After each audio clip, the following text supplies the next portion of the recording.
আমাদের এখন ট্যাবলেট খাওয়া লাগে না ঘুমের জন্য, আমাদের তো ইনসমনিয়া হয়ে গেছে এখন।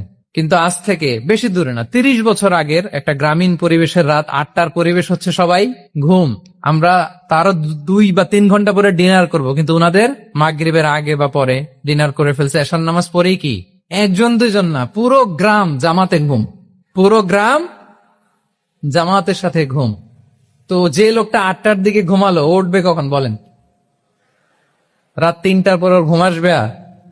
হ্যাঁ, ঘুমেরও তো একটা লজ্জা শরমের ব্যাপার আছে। আর কত থাকবে এখানে, কি বলেন? আপনি তো ঘুমাতে যান রাত 2টায়, আর আজ থেকে 30 বছর আগে আমার বাংলাদেশের একটা গ্রামীণ পরিবেশে রাত 8টার দিকে সবাই ঘুম। আমরা এখন যেই টাইমটাতে ঘুমোতে যাই ওই সময় ওনাদের অর্ধেক ঘুম শেষ। ফজরের নামাজ পড়ে আমাদের বাপ চাচারা কি করতো? হ্যাঁ, একটু ব্যাক টু দ্য হিস্ট্রিতে তাকান না।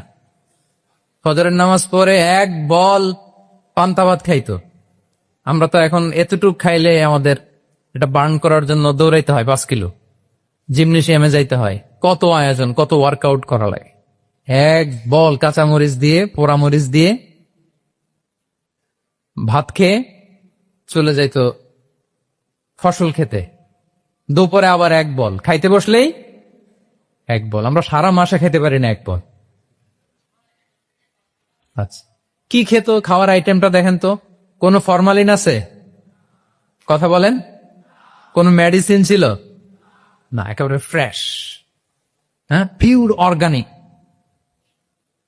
নিজেদের মাঠ থেকে আনা যে ধান, ঢেকি ছাটার ধান দিয়ে ভাত খেত। বাড়ির পুকুরের মাছ, কোনো ফরমালিন নাই। নিজের চাষ করা সবজি খেত, গোয়ালের দুধ খেত।